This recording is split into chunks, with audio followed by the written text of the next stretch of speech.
ஜோதிடத்தின் வகைகளை பற்றி மிக தெளிவாக நாம் படித்து வந்து கொண்டிருக்கிறோம்.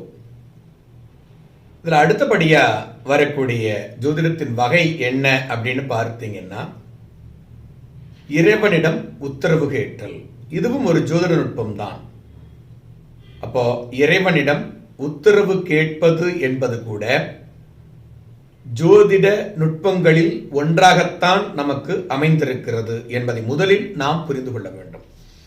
நம்ம என்ன நினைச்சிட்டு இருக்கோம் அப்படின்னா, இறைவன்ட்ட உத்தரவு கேட்கறது அப்படிங்கிறது எல்லாமே ஒரு மூட நம்பிக்கை, அது சரியா இருக்காது, அது முன்னோர்கள் ஏதோ பிதற்றி வைத்திருக்கிறார்கள் அப்படிங்கிற ஒரு மனோநிலையில் தான் இன்று நாம் வாழ்ந்து கொண்டிருக்கிறோம் இந்த விஞ்ஞான வளர்ச்சியின் யுகத்திலே. அப்போ இதுல இருந்து எடுத்து பார்த்தீங்க அப்படின்னா, இறைவனிடம் உத்தரவு கேட்கிறீர்கள் என்றால் அந்த இறைவன் முக்கால வேளையும் பூஜைகள் நடந்து சாநித்தியம் மிக்க ஒரு இறைவனாக இருக்கும் பட்சத்திலே உங்கள் மனதிலும் உண்மை இருந்து இறைவனின் மீது முழுமையான நம்பிக்கை கொண்டு நீங்கள் உத்தரவு கேட்கும் பட்சத்திலே ஒரு மிக துல்லியமான ஜோதிடரை கொண்டு என்ன விதமான வழிகாட்டுதலை பெறுவீர்களோ அதற்கு இணையான ஒரு வழிகாட்டுதலை நீங்கள் இறைவனின் உத்தரவு கேட்டல் மூலமாக நிச்சயமாக பெற முடியும். ஏனென்றால் இந்த இறைவன் பிரபஞ்ச சக்தியோடு இணைந்து இயங்கிக் கொண்டிருக்கிற ஒரு சக்தி சொரூபமாக இருக்கிறான்.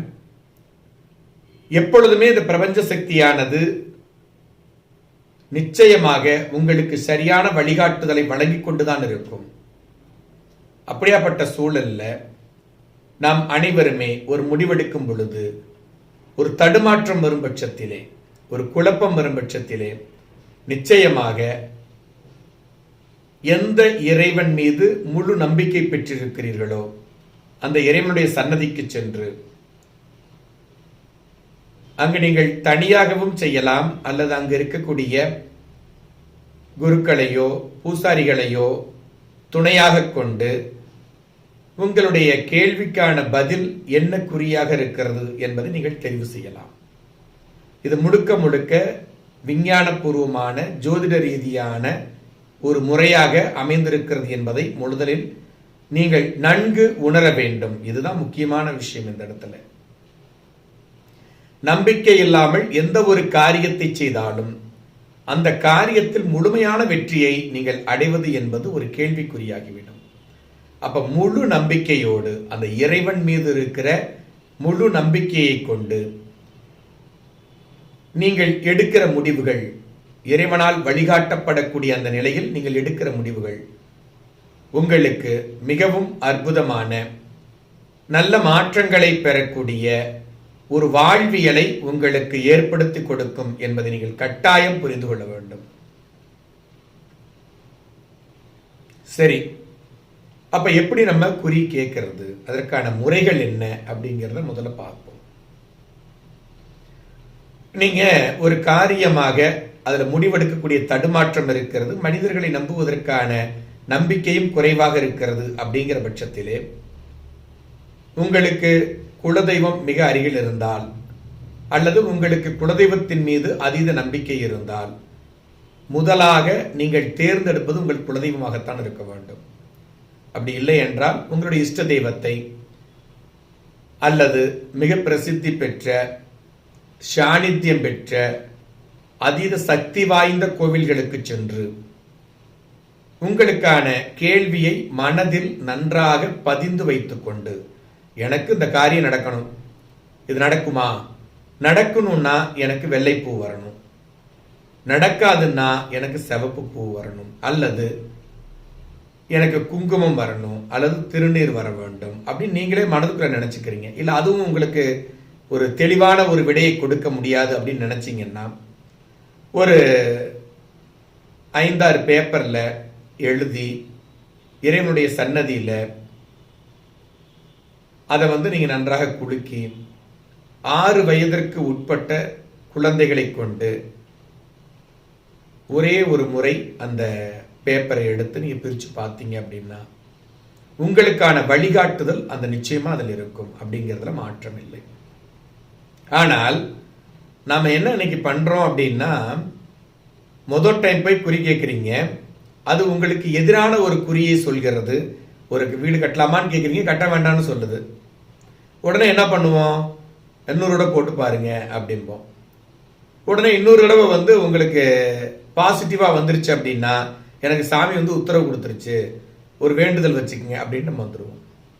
இல்ல இரண்டாவது முறையும் உங்களுக்கு நீங்கள் எதிர்பார்த்த மனதில் குறித்த அந்த ஒரு குறி கிடைக்கவில்லை என்றால் அடுத்த முறை முயற்சி செய்வீங்க. இதுதான் அந்த இடத்தில் இருக்கக்கூடிய தவறாக இருக்கிறது. ஒரு நல்ல நாள்ல எந்த ஒரு கெட்ட நட்சத்திரமோ கிழமையோ இல்லாத நாட்கள்ல, உங்களுக்கு சந்திராஷ்டமம் இல்லாத ஒரு நாள்ல கோவிலுக்கு சென்று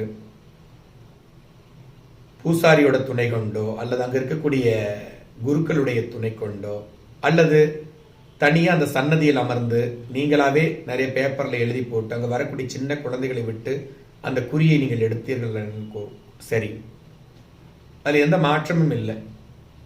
ஆனால் அந்த முதல் குறியே நீங்கள் கேட்ட கேள்விக்கான சரியான பதிலாக இருக்கும். ஆனா மனிதனுடைய மனது எதை நோக்கி ஏங்க ஆரம்பிக்கிறது அப்படின்னு பார்த்தீங்கன்னா, இல்ல நான் எதிர்பார்த்தாதான் எனக்கு வரணும் அப்படிங்கிற ஒரு பிடிவாதத்தோடு நீங்கள் அந்த முயற்சியை மீண்டும் மீண்டும் செய்ய ஆரம்பிக்கிறீர்கள். அப்ப என்ன வந்துருது அப்படின்னு பார்த்தீங்கன்னா, நீங்கள் செய்யக்கூடிய காரியம் உங்களுக்கு எதிரடையான விளைவுகளை ஏற்படுத்துகிறது. அப்புறம் என்ன சொல்லுவீங்க, சாமிகிட்ட போய் நான் குறியெல்லாம் கேட்டேங்க, ஆனா எனக்கு கட்டுன்னு தான் வந்துச்சு, ஆனா எனக்கு அது சரியா முடியல, அதுல ஒரு பிரச்சனை வந்துருச்சு அப்படின்னு நீங்க அதற்கான முழுமையான தவறையும் இறைவன் மீது சுமத்துகிறீர்கள். இது சரியான ஒரு வழிமுறை கிடையாது. அப்போ அந்த இறைவன் மீது நம்பிக்கை வைத்து என்ன காரியம் கேட்கிறீர்களோ அந்த காரியத்தை ஒரு முறைதான் நீங்கள் பயன்படுத்த வேண்டும், ஒரு முறைதான் குறி கேட்க வேண்டும். உங்களுக்கு சாதகமான ஒரு பதில் வரும் வரைக்கும் நீங்கள் குறி கேட்பது என்பது உங்களை நீங்கள் ஏமாற்றிக் கொள்கிறீர்கள் என்பதை மறக்க வேண்டாம். அதே போல ஒரு வீடு கட்டலான்னு முயற்சி பண்றீங்க, இறைவன் இல்ல கட்ட வேண்டாம்னு உங்களுக்கு உங்களுடைய எதிர்பார்ப்புக்கு எதிரான ஒரு குறியை காட்டுகிறார் என்றால் நிச்சயமாக அதில் ஏதோ ஒரு பிரச்சனை இருக்கிறது, ஒரு குழப்பம் இருக்கிறது, ஒரு தவறு இருக்கிறது. இந்த வீடு கட்டக்கூடிய ஒரு நிலை எனக்கு பின்னடைவை ஏற்படுத்துங்கிற நம்பிக்கையோட நம்ம வெளியே வந்துடணும். ஆனா நம்ம என்ன பண்றோம்னா, நம்ம விருப்பத்தை இறைவன் விருப்பமாக குறிகாட்ட வேண்டும் என்ற எதிர்பார்ப்பு நம்மிடம் மிக அதிகமாக இருக்கிறது. இந்த நிலைதான் உங்களுடைய தோல்விக்கான காரணம், இறைவன் முழுமையாக அல்ல. அப்ப அந்த பிரபஞ்ச சக்தி நிறைந்திருக்கிற, இறை சக்தி நிறைந்திருக்கிற, நீங்கள் இறைவன் மீது வைத்திருக்கிற நம்பிக்கையின் அடிப்படையில் நீங்கள் என்ன விரும்புகிறீர்களோ அந்த விரும்பக்கூடிய விஷயத்தை ஒரு முறை குறியாக கேட்டறிந்து, அந்த ஒரு முறை உங்களுக்கு எதிரான குறி வரும்போது வருத்தப்பட தேவையில்லை.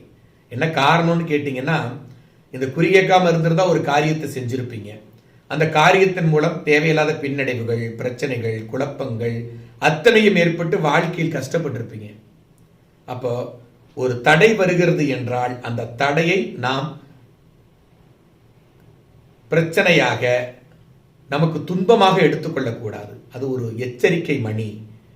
நமக்கு ஏதோ ஒரு நல்லது நடக்கணுன்றதுக்காக இது தடைப்படுகிறது. இறைவன் நமக்கு எப்பொழுதுமே நல்லதை மட்டுமே செய்வார். அப்ப அவர் உத்தரவு கொடுக்கலைன்னா இது நமக்கு சரியானது அல்ல, இதுல ஏதோ பிரச்சனை இருக்கிறது என்பதை நீங்கள் மனமாற உணர்ந்து அதற்கேற்ப இந்த குறிகளை நீங்கள் பயன்படுத்தும் பட்சத்திலே மிக உன்னதமான பலன்களை இந்த இறைவனிடம் குறிகேட்டலானது உங்களுக்கு ஏற்படுத்துகிறது. அதே நேரத்தில் உங்களுடைய ஜாதகத்தில் நீங்கள் எதிர்பார்க்கிற கேள்விக்கான பதில் எதிர்மறையாக வரும் பட்சத்தில் நிச்சயமாக குறியும் எதிராக இருக்கும். உங்களுடைய ஜாதகத்தில் நீங்கள் எதிர்பார்க்கிற அந்த பதிலானது சாதகமாக இருப்பதாக இருந்தால் நிச்சயமாக நீங்க இறைவனிடம் குறி கேட்கும் பட்சத்தில் அதுவும் சாதகமாகத்தான் வரும். ஏனென்றால் உங்களுடைய கர்ம வினைகளை அடிப்படையாக கொண்டுதான் இறைவன் கூட உங்களுடைய கேள்விகளுக்கு பதிலளிக்கிறார். ஆகையினால உங்களுக்கு ஜோதிடத்தில் நம்பிக்கை இல்லைனாலும் நிச்சயமா இறைவனிடம் உங்களுக்கு ஆத்மார்த்தமா இருக்கக்கூடிய சாநித்தியம் பெற்ற ஒரு இறைவனிடம் சென்று அவரிடம் உங்களுடைய கோரிக்கையை வைத்து அதனை சரியான முறையில் பயன்படுத்தும் பட்சத்தில் நிச்சயமாக வாழ்க்கையில் வெற்றியாளர்களாக வருவீர்கள். எந்த ஒரு விஷயமா இருந்தாலும், ஒரு பிரதானமான ஒரு காரியமா இருக்கும், ஒரு வீடு கட்டுறது, கல்வி, வேலை வாய்ப்பு, திருமணம், இந்த மாதிரி பலதரப்பட்ட குழப்பங்கள் நம்மளுக்கு இருக்கும். நாளை இந்த மாப்பிள்ளைகள் இருக்காங்க, என் பொண்ணுக்கு எந்த மாப்பிள்ளை பெஸ்டா இருப்பாரு அப்படிங்கிறதெல்லாம் உங்களுக்குள்ள ஒரு குழப்பத்தை ஏற்படுத்தும். அப்ப அந்த மாதிரி குழப்ப நிலைகள் இருக்கும் பொழுது ஒரு ஜோதிடத்தை போலான்னா ஜோதிடர் 4 ஜாதகங்கள் சிறப்பா இருக்குன்னு உங்களுக்கு கொடுத்திருப்பாரு. அதுல எதை செலக்ட் பண்றது அப்படிங்கிற ஒரு குழப்பம் வரும். அப்படியாப்பட்ட ஒரு மனோநிலையில நீங்கள் இறைவனிடம் குறி கேட்பது என்பது மிக உன்னதமான வழிகாட்டுதலை உங்களுக்கு ஏற்படுத்துவதாக இருக்கிறது. அதன் மூலமாக சிறப்பான நிலையை அடைவீர்கள். நீங்கள் எதிர்பார்க்கக்கூடிய அந்த பதில் வந்தாலும் சந்தோஷப்படணும், வரலேனாலும் சந்தோஷப்படணும். வந்தால் நம்ம நினைச்ச காரியம் நடக்க போகுதுன்னு சந்தோஷப்படலாம். நம்ம எதிர்பார்த்த பதில் வரலன்னா நிச்சயமா அதற்கு மிக அதிகமாக சந்தோஷப்பட வேண்டும். என்ன காரணம்னு பார்த்தீங்கன்னா, இந்த உத்தரவு கேட்காமல் இருந்தால் அந்த காரியத்தை மேற்கொண்டு செய்து அதனால் ஏற்படுகின்ற பிரச்சனைகளை சந்தித்து மன உளைச்சலை பெற்றிருப்பீர்கள். அப்ப இறைவன் உங்களுக்கு அந்த காரியத்தை செய்ய வேண்டாம் என்று சொல்வது கூட உங்களுடைய நன்மைக்காக மட்டுமே அப்படிங்கிறதை உணர்ந்து நீங்கள் செயலாற்ற வேண்டும்.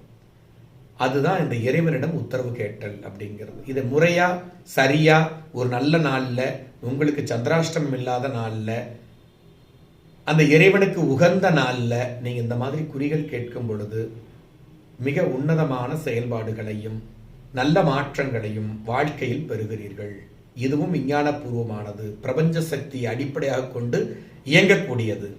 முன்னோர்கள் பழைய காலங்களிலே மிக அதிகமாக இந்த இறைவனிடம் உத்தரவு கேட்டுதான் ஒவ்வொரு காரியத்தையும் செயல்படுத்தினார்கள். அவர்கள் தோல்விகளை விட அதீதமான வெற்றிகளையும் சாதனைகளையும் புரிந்தார்கள். அதற்கு காரணம் பிரபஞ்ச சக்தியினுடைய வழிகாட்டுதல். அந்த பிரபஞ்ச சக்தியினுடைய வழிகாட்டுதலை இறைவனுடைய உருவில் நாம் மேற்கொண்டு நிச்சயமாக சரியான வழிகளை தேர்ந்தெடுத்து வாழ்க்கையில் வெற்றி பெற வேண்டும். அப்ப இறைவனிடம் உத்தரவு கேட்டல் என்பது விஞ்ஞானபூர்வமானது, பிரபஞ்ச சக்தியை அடிப்படையாக கொண்டது. ஆகையினாலே இதுவும் ஒரு அற்புதமான வழிகாட்டுதலை மக்களுக்கு ஏற்படுத்தும் என்பதை புரிந்து கொள்ளுங்கள்.